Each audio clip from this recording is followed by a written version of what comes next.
Hello students, this is Nakul Singh Jadoun. कैसे हो आप सभी। आज की क्लास में हम लोग डिस्कस करने वाले हैं एक बहुत इंटरेस्टिंग टॉपिक जो है इलास्टिसिटी ऑफ डिमांड, जिसे हम लोग हिंदी में मांग की लोच कहते हैं। सबसे पहला क्वेश्चन तो ये अराइज होता है, तो सर आपने इससे पहले हमको क्या पढ़ाया था। ये भी तो क्वेश्चन आता है कि इससे पहले जो हमने पढ़ा था वो क्या था और अब हम जो पढ़ने वाले हैं वो क्या है। इन दोनों में बेसिकली क्या डिफरेंस होता है, इसको समझना हमारे लिए बहुत ही इंपॉर्टेंट हो जाता है। तो आइए स्टार्ट करते हैं गाइस। सबसे पहले हमारा आज का टॉपिक वो है इलास्टिसिटी ऑफ डिमांड। बट उससे पहले मैं आपको ये बता रहा हूं कि हम लोगों ने जो टॉपिक पढ़ा इससे पहले वो क्या था।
Hello guys, this is Nakul Singh Jadaun. कैसे हो आप सभी। गाइस आज हम लोग एक नया टॉपिक स्टार्ट करने वाले हैं डिमांड में, that is elasticity of demand. हम देखने वाले हैं कि यार ये इलास्टिसिटी ऑफ डिमांड क्या होता है, जिसे मांग की लोच कहा जाता है। सबसे पहले क्वेश्चन एक छोटा सा अराइज होता है, पहले हम लोग उसकी बात करते हैं, फिर हम लोग आगे की कहानी देखेंगे। देखिए इससे पहले जो टॉपिक हम लोग ऑलरेडी पढ़ चुके हैं, जो टॉपिक हम लोग ऑलरेडी पढ़ चुके हैं, उस टॉपिक का तो नाम था लॉ ऑफ डिमांड। ठीक है, उस टॉपिक का नाम क्या था, उसका नाम था लॉ ऑफ डिमांड। और अब जो हम टॉपिक पढ़ रहे हैं that is elasticity of demand.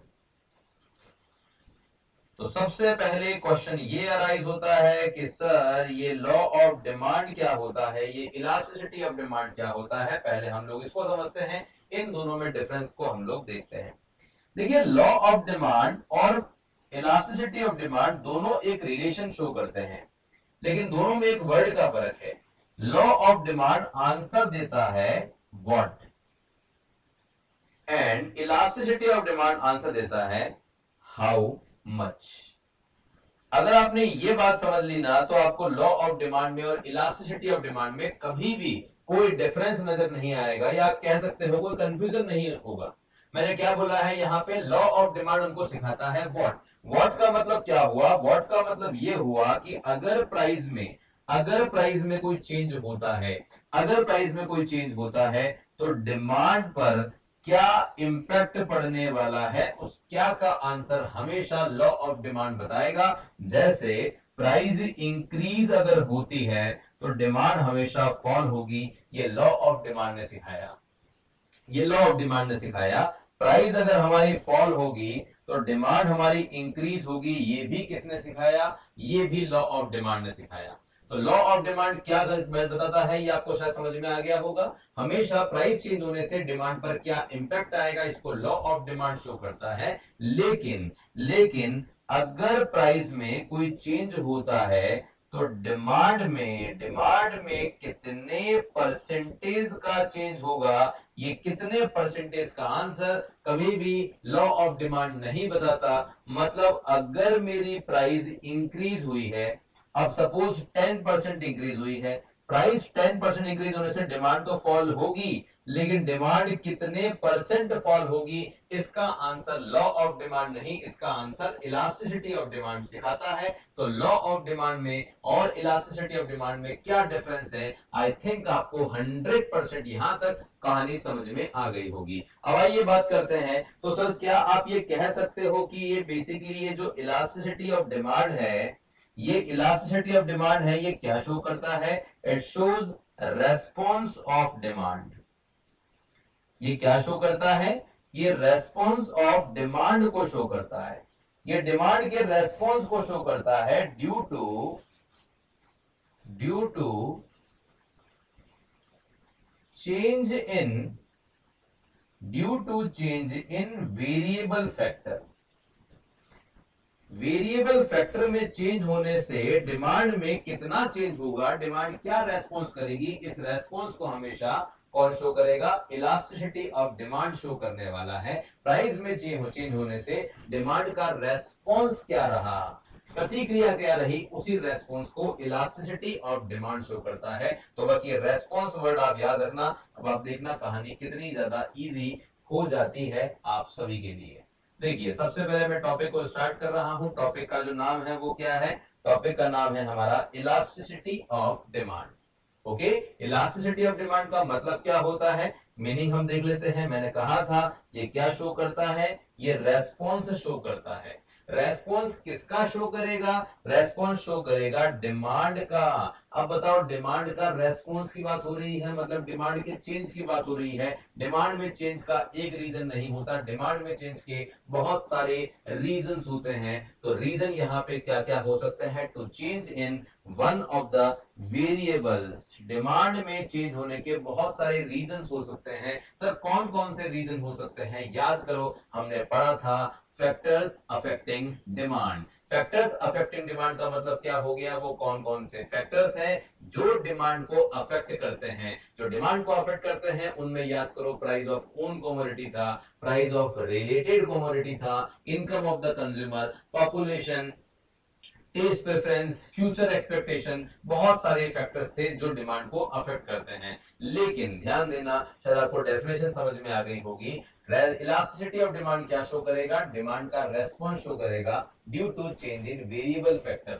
अब वेरिएबल फैक्टर कौन कौन से हो सकते हैं, तो इन जनरल वेरिएबल फैक्टर जो है वो 3 कैटेगरी के हो सकते हैं। इसलिए यहाँ पे इलास्टिसिटी ऑफ डिमांड को भी हम लोगों ने 3 डिफरेंट कैटेगरीज में डिवाइड किया है। तो आओ देखते हैं एक बार इसमें आगे की कहानी। The percentage change, elasticity of demand क्या शो करता है, हमेशा मैंने आपको बताया था ये चेंज शो करता है। चेंज हमेशा किस में होगा, परसेंटेज में होगा। So it shows percentage change in quantity demanded divided by the percentage change in one of the factor on which demand depends। मतलब अब ये यहाँ पे बोल रहा है फॉर्मूले की बात। फॉर्मूला मैं आपको बताऊंगा, इस लाइन को भी आप छोड़ दो। फिलहाल आप ये देखो कि वो कौन कौन से फैक्टर हैं जिन पे डिमांड डिपेंड करती है, या आप ये कह सकते हो कि इलास्टिसिटी ऑफ डिमांड कौन कौन सी होती है। देखिए बहुत सारे फैक्टर्स हम लोगों ने देखे थे, जैसे प्राइस ऑफ ओन कमोडिटी होता है, इनकम ऑफ द कंज्यूमर होता है, प्राइस ऑफ रिलेटेड कमोडिटी होता है, या अवेलेबिलिटी ऑफ सब्स्टिट्यूट गुड्स होता है। मतलब ऐसे बहुत सारे पॉइंट होते हैं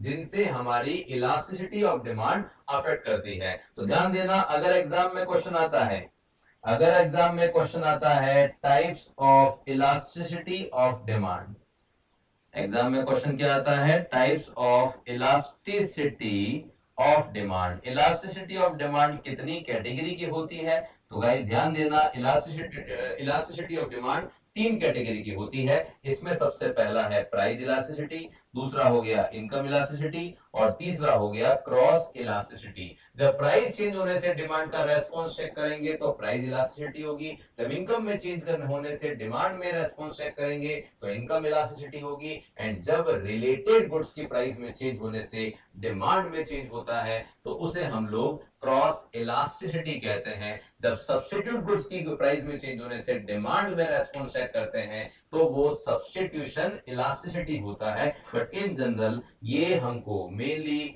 हमको तीन इलास्टिसिटी हमारे कोर्स में पढ़नी है। इलास्टिसिटी ऑफ प्राइस को हम लोग ईपी कहते हैं, इलास्टिसिटी ऑफ इनकम को हम लोग ईआई कहते हैं, और एक ईसी कहते हैं। ये तीन इलास्टिसिटी हमको मेनली पढ़नी है। क्लियर? और इसमें से भी जो सबसे इंपॉर्टेंट होती है वो प्राइस इलास्टिसिटी होती है, इसलिए लिखा हुआ है generally price elasticity of demand is referred to as elasticity of demand. अगर क्वेश्चन में कोई इंफॉर्मेशन नहीं है, सिंपल सा एक क्वेश्चन दे रखा है और वहां पे पूछा है आपसे कैलकुलेट इलास्टिसिटी ऑफ डिमांड, तो उस सिचुएशन में इलास्टिसिटी ऑफ डिमांड कैसे कैलकुलेट करेंगे, इलास्टिसिटी ऑफ डिमांड का मतलब क्या समझेंगे। तो अगर लिखा हुआ है कि इलास्टिसिटी ऑफ डिमांड कैलकुलेट करो, तो समझ लेना वहां पे प्राइस इलास्टिसिटी की ही बात हो रही है। ओके, अब आइए बात करते हैं प्राइस इलास्टिसिटी क्या होता है। अगर आप इसको नहीं भी देखोगे तो कोई फर्क नहीं पड़ता। प्राइस इलास्टिसिटी का मतलब क्या होता है, जब प्राइस में चेंज होने से डिमांड में चेंज हो जाए तो उसे हम लोग प्राइस इलास्टिसिटी ऑफ डिमांड कहते हैं। क्या बोल रहा हूं मैं आपको, जब प्राइस में चेंज होने से डिमांड का रेस्पॉन्स चेक करेंगे तो उसे ही कहते हैं प्राइस इलास्टिसिटी। अब आओ एक बार मीनिंग हम लोग देख लेते हैं। क्या होता है ईपी का मतलब, ईपी क्या मेजर करता है, ईपी मेजर करता है रेस्पॉन्स किसका, डिमांड का, due to change in price. वही तो मैंने कहा, इस पेन की प्राइस में चेंज होने से इस पेन की डिमांड में कितने परसेंटेज चेंज आएगा, इसी को हम लोग प्राइस इलास्टिसिटी ऑफ डिमांड कहते हैं। बट ध्यान रखना, क्योंकि इसका नाम ही प्राइस इलास्टिसिटी है, तो चेंज हमेशा किस में होगा, प्राइस में होगा। बाकी सारे फैक्टर क्या रहेंगे, बाकी सारे फैक्टर हम अज्यूम कर रहे हैं कि वो सेम रहने वाले हैं, उनमें कोई चेंज नहीं होगा। मतलब जब प्राइस में चेंज होगा तो ओनली प्राइस में ही चेंज होगा। Income, substitution effect, related commodity की प्राइस, ये सब कांस्टेंट रहने वाले हैं। ओके, अब बात करते हैं फॉर्मूले की। सर फॉर्मूला क्या होता है ये हमको बताओ। देखिए फॉर्मूले में बस आप ये ध्यान रखो कि अगर हम लोग इकोनॉमिक्स में कोई भी फॉर्मूला लगाते हैं, देखो इकोनॉमिक्स छोड़ो, आप तो मैथ्स ले सकते हो, आप अकाउंटेंसी ले सकते हो, जैसे आप लोगों ने 12th क्लास में अकाउंट्स पढ़ी है, अकाउंट्स में एक चैप्टर पढ़ा होगा रेशियो, पढ़ा है रेशियो। रेशियो में आपने एक रेशियो पढ़ा होगा प्रॉफिटेबिलिटी रेशियो में GP ratio, gross profit ratio. याद करो जब आपने जीपी रेशियो पढ़ा था तो जीपी रेशियो का फॉर्मूला क्या होता था, जीपी रेशियो का जो फॉर्मूला है वो क्या होता था, याद करो। जीपी रेशियो का फॉर्मूला होता था GP upon net cell into 100। कुछ याद आ रहा है, यही तो फॉर्मूला हुआ करता था, GP upon net cell into 100। Clear है? अब देखो यहां से कहानी को समझना।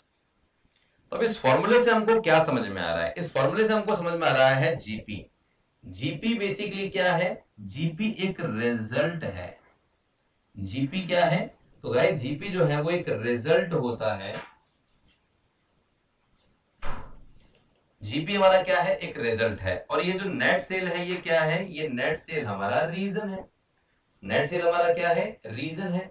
तो बेसिकली जीपी रेशियो में फॉर्मूला अगर आप देख रहे हो तो एक क्या है, रीजन, एक क्या है, रिजल्ट। रीजन कहां है, नीचे, रिजल्ट कहां है, ऊपर। तो सर क्या ये हर फॉर्मूले में होता है, क्या हमेशा ऐसा ही चलता है? गाइस आप कोई भी फॉर्मूला उठा के देख लो, चाहे मैथ्स हो, चाहे अकाउंटेंसी हो, चाहे इकोनॉमिक्स हो, हमेशा फॉर्मूला ऐसा ही होगा। अब आइए हम लोग बात करते हैं इलास्टिसिटी ऑफ डिमांड का फॉर्मूला क्या होने वाला है। अब आप मुझे बताओ, हम लोग पढ़ रहे हैं price elasticity.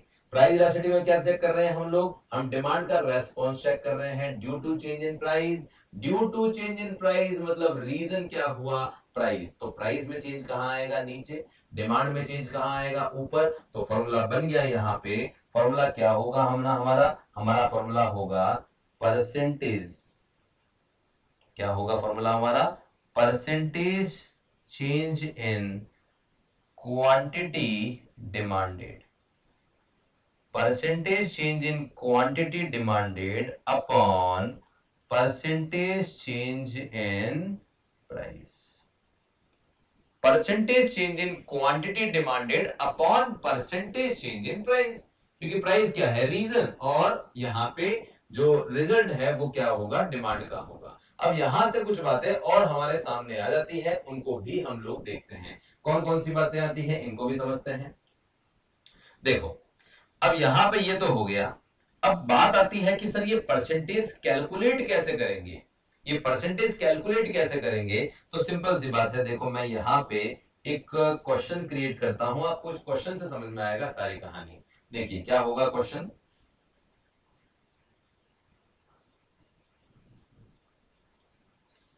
Price increases from 10 to 15, price 10 से 15 हो गई, डिमांड फॉल्स फ्रॉम 50 to 20।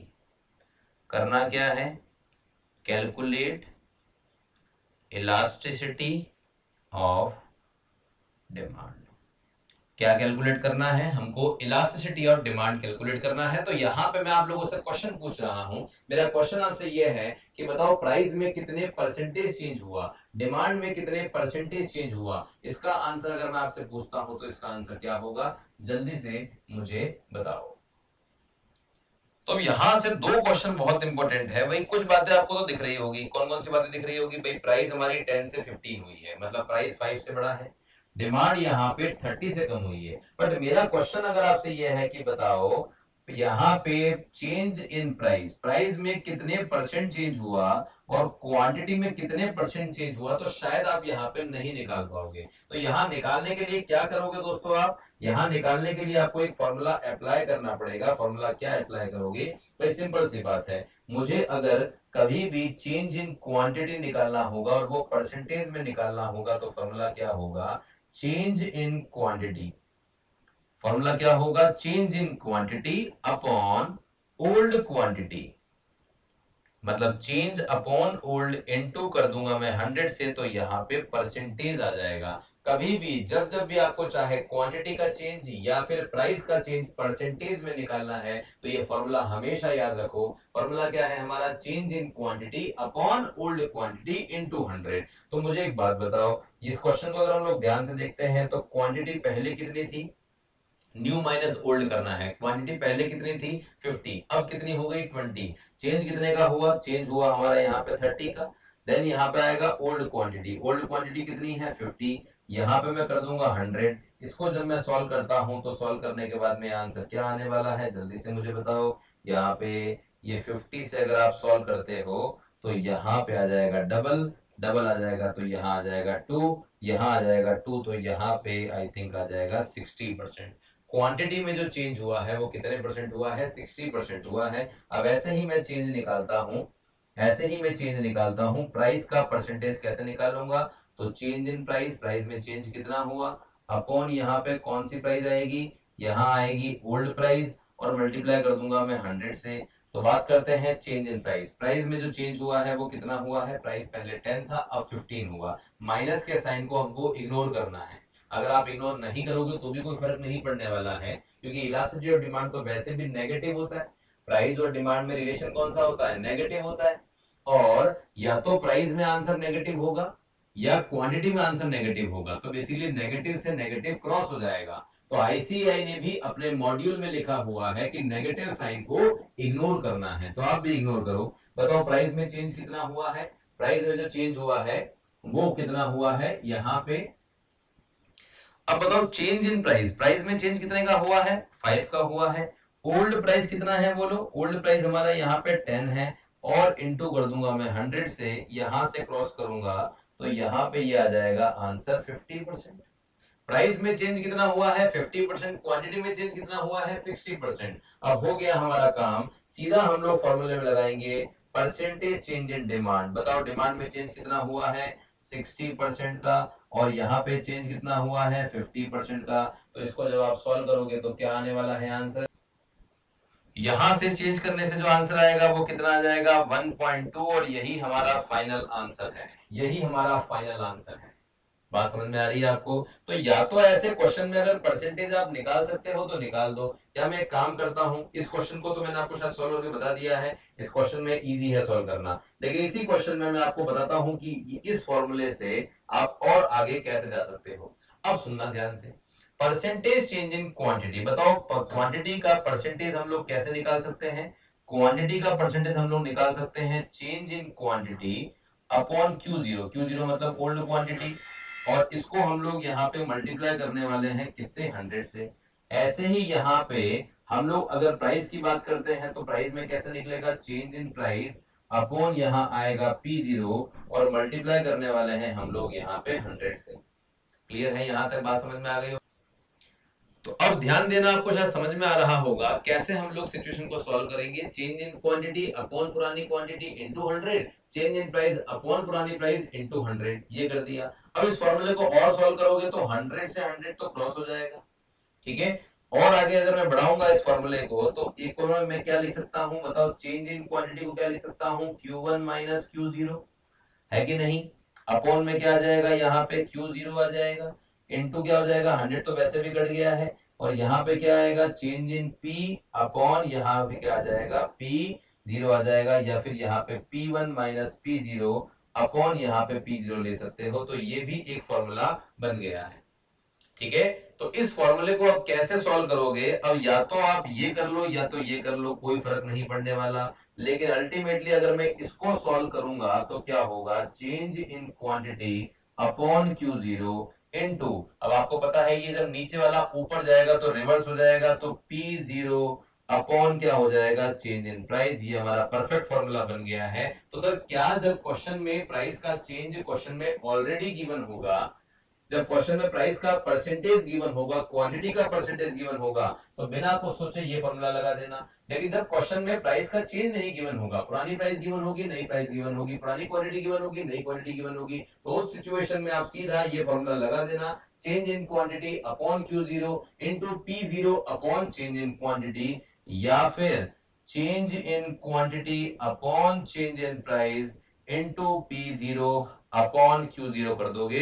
एक ही बात है, दोनों ही से ही आंसर आ जाएंगे। मैं आके बताता हूं, बताओ कैसे आंसर आएंगे। यहाँ पे चेंज इन क्वांटिटी, बताओ, चेंज इन क्वांटिटी 50 माइनस 20 कितना आ जाएगा, 30, और पुरानी क्वांटिटी कितनी होगी बोलो, पुरानी क्वांटिटी होने वाली है यहाँ पे 50। फिर बात करते हैं यहाँ पे, सॉरी हम लोग यहाँ पे देख रहे हैं, हम इस फॉर्मूले एक्चुअल में इस फॉर्मूले को यूज कर रहा था, मैं इसको यूज कर लेता हूँ, ये मुझे ज्यादा इजी लगता है। चेंज इन क्वांटिटी, बताओ चेंज इन क्वांटिटी कितनी है, 50 की।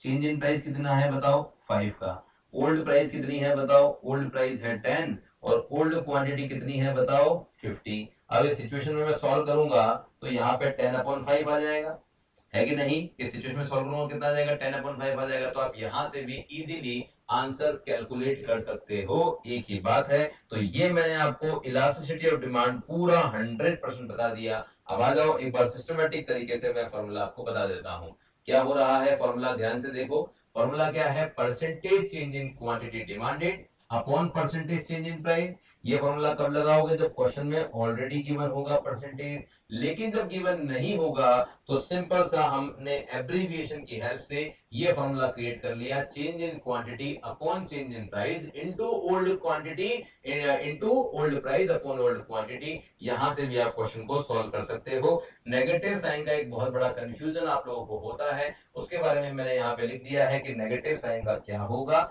As per law of demand, law of demand के हिसाब से प्राइस और डिमांड में इनवर्स रिलेशन होता है, इसलिए प्राइस इलास्टिसिटी हमेशा क्या होती है, नेगेटिव होती है। Clear. However, to draw conclusion the negative sign is ignore, negative sign को इग्नोर करना है न्यूमेरिकल क्वेश्चन को करने में, आपको वहां पे ध्यान नहीं लगाना है। एक अच्छा सा प्यारा सा क्वेश्चन मैंने यहाँ पे आपको लोगों को दे रखा है, आपको यहां से अच्छी तरीके से समझ में आ जाएगा।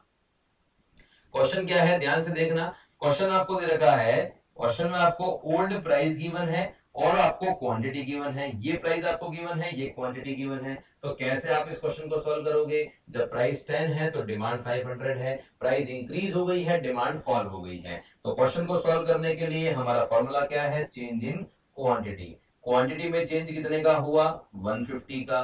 प्राइस में चेंज कितने का हुआ, 5 का। ओल्ड प्राइस कितनी है, 10। ओल्ड क्वांटिटी कितनी है, 500। यहां से आप इसको सॉल्व कर दोगे तो अपने आप इस क्वेश्चन को आप लोग सॉल्व कर पाओगे, ठीक है। तो यहाँ पे आ जाएगा 25, ये आ जाएगा 5 और ये आ जाएगा यहाँ पे 10। तो 5/10 अगर आप करोगे तो लास्ट में आपका जो आंसर है वो फाइनल आ जाएगा। इसको आप अपने तरीके से भी सॉल्व कर सकते हो। एक बार देख लेते हैं प्राइस में जो चेंज है वो कितने का हुआ है। प्राइस में जो चेंज हुआ है वो कितने का हुआ, 5 का हुआ है। परसेंटेज चेंज इन प्राइस यहाँ पे आपको 10 दे रखा है, 15 - 10। नहीं नहीं नहीं, ये सॉल्यूशन गलत है। एक्चुअल में ये सॉल्यूशन गलत है। मैंने आपको सही सॉल्यूशन करके बता दिया है। 5/10 से जो भी आपका आंसर आएगा वो आपका फाइनल आंसर हो जाएगा। क्लियर? ये आपका इलास्टिसिटी ऑफ डिमांड का फॉर्मूला हो गया। अब उसके बाद में इलास्टिसिटी को मेजर करने के बहुत सारे अलग अलग मेथड्स होते हैं जिनको हमको डिस्कस करना है। ये मेथड्स कौन कौन से हैं, कैसे हम लोग इनको रीड करेंगे, परसेंटेज मेथड क्या है, पॉइंट इलास्टिसिटी क्या है, देन उसके बाद में पॉइंट इलास्टिसिटी हम लोग डेरिवेशन से भी देखेंगे, ग्राफ से भी देखेंगे, पर डेरिवेशन हमारे सिलेबस में नहीं है अभी फिलहाल, हम लोग ग्राफ से ही देखेंगे। ओके, तो परसेंटेज मेथड हो गया, पॉइंट मेथड हो गया, आर्क मेथड हो गया एंड टोटल आउटले मेथड हो गया। इन सारे मेथड्स को एक एक करके मैं डिटेल में पढ़ाने वाला हूं। सो नेक्स्ट क्लास से हम लोग स्टार्ट करेंगे पॉइंट इलास्टिसिटी के थ्रू कैसे हम इलास्टिसिटी को मेजर कर सकते हैं।